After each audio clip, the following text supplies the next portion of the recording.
જય જવાન, જય કિસાન, જય મુરલીધર. તારીખ 20 8મો મહિનો અને 2025.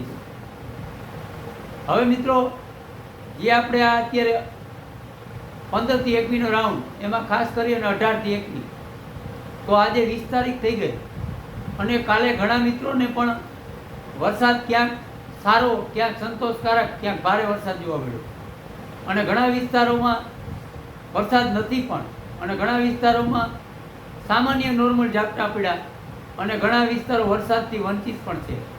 આ સત્ય છે.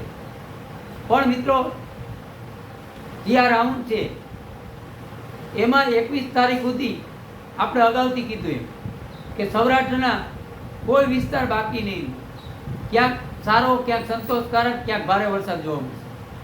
તો અત્યારે 20 તારીખ મુજબ એ રીતે જ હાલે છે, પણ હજી ઘણા વિસ્તારો બાકી છે. તો મિત્રો, એ લોકોને પણ નિરાશ થવાની જરૂર નથી, કારણ કે આ રાઉન્ડ લાંબો છે. 31 તારીખ સુધી આ વરસાદ રહેશે. વચ્ચે કદાચ 1-2 દિવસ મોડું પડે, બાકી કન્ટિન્યુ વરસાદ 31 તારીખ સુધી જોવા મળશે અને 25 થી 31નો રાઉન્ડ પણ સારો જ છે. પણ અગાઉ બી મિત્રો વિડીયોની અંદર, આપણા ચેનલની અંદર માહિતી આપેલી હતી કે જે પહેલાં કૃતિકા નક્ષત્ર વેરું હતું એના જે અગાઉ જે આપણા જે દોષ લાગ્યા હોય, જે દનિયા અને કસકાતરાની વાતો કરી હતી, તો કૃતિકા નક્ષત્ર વરવાથી જેના દોષ ધોવાઈ ગયા હતા. પણ જે પછી કૃતિકા નક્ષત્ર પછી જે રોણનો પહેલો પાયો, એમાં ઘણા વિસ્તારોમાં છાંટા નાખ્યા હતા પહેલા પાયાની અંદર, એટલે ક્યાંક ને ક્યાંક એની 72 દીની અસર થતી હોય. 72 દી સુધી ન્યાય એ વિસ્તારોની અંદર સંતોષકારક વરસાદ અને જેટલો દેખાય એટલો વરસાદ ન આવતો હોય, આવી ઘટના ઘણી વખત બનેલી હોય છે અને બનતી હોય છે.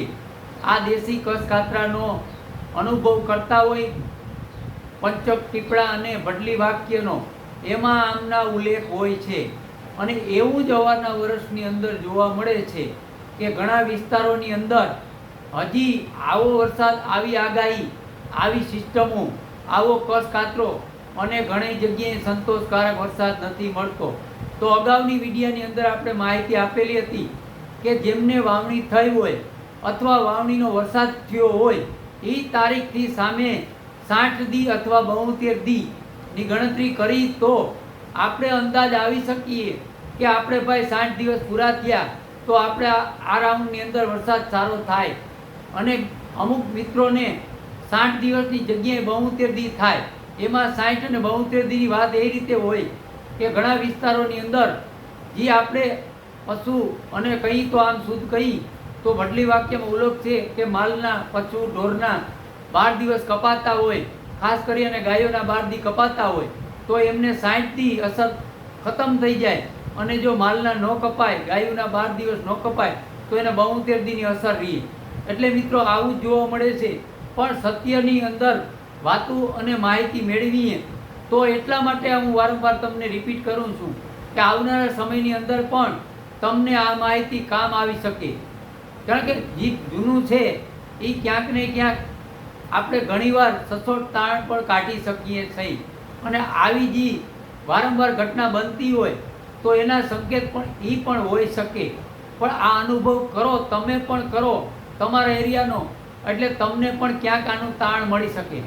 આ એમનેમ ચેનલની અંદર કોઈ લેક્ચર નથી આપવાના, જે સમજતા હોય એ સમજી શકે મિત્રો. અને ખાસ મિત્રો, કે અમુક આપણા જે અગાઉના વિડીયા નથી જોતા અને આપણી માહિતી નથી જોયેલ અને પૂરેપૂરા વિડીયા ના જોતા હોય, એમને આ અનુભવ અને આ માહિતી ના હોય, એટલે એમને આ સમજની બહાર હોય. અને ઘણા મિત્રોને તો કસકાતરા અને જે દનિયા અને લાઈવ હવામાન અને આવનારા સંકેતો એમની પણ જાણકારી ના હોય, જેથી કરી અને એમને ખાલી કમેન્ટ કરવાનો જ મતલબ હોય, ખાલી કમેન્ટ કરવા પૂરતા જ વિડીયા જોતા હોય. પણ ખાસ મિત્રો, હું આજે સમજાવવાનો એ પ્રયત્ન કરું કે આ ચેનલની અંદર કાયમી કસકાતરા અને જૂની જે દેશી પરંપરા છે એમની જ વાતો અને વરસાદની માહિતી અને સારો અનુભવ અને સચોટ તારણ અને સચોટ માહિતી દેવાનો કાયમી પ્રયત્ન કરીશ. અને ઈશ્વરથી આપણે મોટા નથી, પણ જે આપણા જૂનવાણી પૂર્વજોના ઇતિહાસ છે એમને ક્યાંક ને ક્યાંક આપણે ફોલો કરી અને તમને માહિતી આપવાનો પ્રયત્ન કરશું. પણ જે મિત્રોને આપણી માહિતી સારી લાગે અને આપણા અગાઉથી આપણા સાથે જોડાયેલા છે અને તમામ ફોલોવર મિત્રો છે અને જે ક્યાંક ને ક્યાંક આપણે સમજે છે એમને ખૂબ ખૂબ આભાર.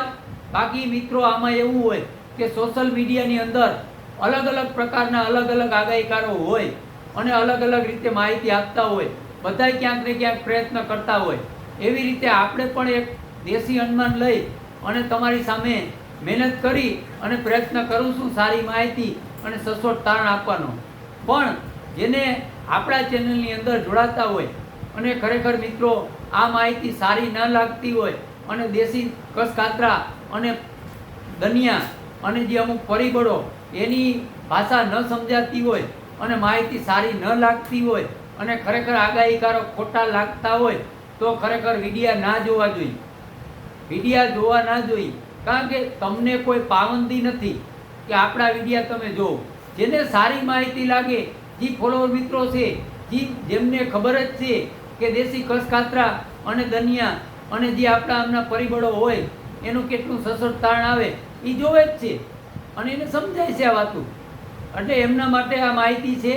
બાકી ન સમજાય એને કોઈ વિડીયો જોવાનો મતલબ નથી, કારણ કે મારું એમને લેક્ચર લાગશે અને એમને કોઈ માહિતી યોગ્ય નહીં લાગે. એની બધી આપણી માહિતી ઉપરથી વહી જાય એટલે એને ખોટો ટાઈમ ન બગાડવો જોઈએ અને આપણા ચેનલમાંથી એને નીકળી જવું જોઈએ. એટલે મિત્રો આ વારંવાર, કારણ કે કોઈ પણ વસ્તુની માપ અને મર્યાદા હોય, કારણ કે એને સમજાતું જ નથી તો મારે સમજાવીને શું કરવું. પણ વરસાદ છે એ કોઈના હાથમાં નથી, કેટલો ક્યાં વરહે કેટલો ક્યાં દેવો, આ બધું ઈશ્વરરૂપી છે. આ એક અનુભવને અઠેઠા હોય એટલે જે સમજે છે એમના તો મને મેસેજ ને ફોન આવે જ છે. અને ઘણા ફોલોવર મિત્રો છે, આ એમને કંઈ 10,000 ફોલોવર મિત્રો ના થઈ ગયા હોય, કંઈક વસ્તુ એને સારી લાગતી હોય. એટલે મિત્રો કોઈ પણ આપણા ફોલોવર મિત્રો છે ને આપણા વિડીયા જોવે એ કોઈ પણ વસ્તુ મગજમાં ના લેતા આ જે મિત્રો વારંવાર જે કમેન્ટ મન પડે કરી રહ્યા જાય એમના માટે ખાસ છે કે મિત્રો સારું બોલો, સારું સમજો અને એથી તમને ના સમજાતું હોય તો વિડીયા ના જોવાય. ઘણા બધા યુટ્યુબની અંદર ને ફેસબુકની અંદર ચેનલો હોય છે, એમની સાથે જોડાઈ જવાય. કારણ કે જેને જે ગુણ હોય અને જે પણ શીખેલું હોય એ જ માહિતી આપવાનો છે. તમારા કહેવાથી કોઈ જાતનો ફેરફાર થાય નહીં. અને આ યુટ્યુબની અંદર આપણે તો હજી શરૂઆત થઈ છે. આવીને આવી માહિતીઓ અને આવનારા સમયની અંદર હજી ઘણું શીખી અને સારી સારી માહિતી તમને આપશું. અને આજના હવે મિત્રો ખાસ આપણે આજની હવામાનની માહિતી આપીએ. આજે 20 તારીખની, તો અગાઉથી જે આપણે માહિતી હતી એ અનુસાર વરસાદ ચાલુ જ છે અને હજી આજે 20 તારીખે લગભગ સૌરાષ્ટ્રના વિસ્તારોને વરસાદ મળશે અને ઘણા એવા વિસ્તારો છે કાલે ત્યાં વરસાદ નહોતો, ત્યાં પણ વરસાદ જોવા મળ્યો છે. એટલે સારા સંકેત પણ છે. લગભગ 21 તારીખ આવશે તો સૌરાષ્ટ્રની અંદર સંતોષકારક વરસાદ અને ઘણા વિસ્તારોમાં ભારે વરસાદ અને અતિ ભારે વરસાદ પણ જોવા મળશે. પછી આપણે પશ્ચિમ સૌરાષ્ટ્ર કહી કે દક્ષિણ સૌરાષ્ટ્ર કહી કે મધ્યમ સૌરાષ્ટ્ર કહી, બધે સારો વરસાદ થાય અને અત્યારે હવામાન પણ સપોર્ટ આપે છે. અને કચ્છના ઘણા વિસ્તારો એવા છે કે કાલે ત્યાં વરસાદ નહોતો, એમને પણ કાલે વરસાદ થઈ ગયો છે. એટલે કચ્છ વિસ્તારો પણ વરસાદથી વંચિત નહીં રહીએ. પછી વાત ઉત્તર ગુજરાતની છે તો ઉત્તર ગુજરાતની અંદર 22-23 તારીખથી સંતોષકારક વરસાદ થઈ જશે. ત્યાં સુધી અમુક વિસ્તારોમાં છૂટો છવાયો વરસાદ જોવા મળશે. અને મધ્ય ગુજરાતની અંદર પણ 22-23 તારીખથી વધારો થશે, પણ એમને પણ સંતોષકારક વરસાદ થઈ જશે. અને દક્ષિણ ગુજરાત અને સૌરાષ્ટ્રના દરિયાકાંઠા વિસ્તાર એમાં તો ભારેથી અતિ ભારે વરસાદ હજી પણ જોવા મળશે. અને 21 તારીખ કે 22 તારીખ સુધી આના વરસાદ જોવા મળશે. અને કચ્છના દરિયાકાંઠા વિસ્તારોમાં પણ ભારેથી અતિ ભારે વરસાદ જોવા મળશે. પણ ઓલ ગુજરાત સૌરાષ્ટ્રની અંદર વરસાદ સારો જોવા મળશે. આ વરસાદનો રાઉન્ડ છે એ લાંબો છે, 31 તારીખ સુધી રહેશે.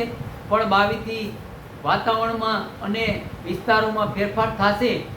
એ આપણે અગાઉથી કીધું કે આ 21 તારીખે પૂરો થાય, 22થી 31નો રાઉન્ડ આવશે.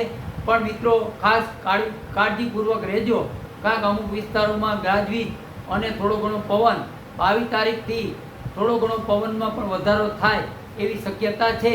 પણ એ નજીકના દિવસોમાં આપણે 1-2 દિવસની અંદર એમની પણ માહિતી આપશું. પણ મિત્રો ખાસ કરી અને નમ્ર વિનંતી કરું છું કે વિડીયો પૂરો જોજો, જેથી કરી અને તમને પૂરેપૂરું સચોટ તારણ અને સચોટ માહિતી મળી શકે. બાકી આપણા નંબર આપેલા જ છે. કોઈને પણ અસમજ ઊભી થાય અને સમસ્યાનું સમાધાન કરવું હોય તો લાઈવ મને ફોન કરી અને માહિતી મેળવી શકશો. એમાં હું પૂરેપૂરી પ્રયત્ન કરી કે તમને સારો અનુભવ મારા વિશે અને સારી માહિતી આપવાનો પ્રયત્ન કરી.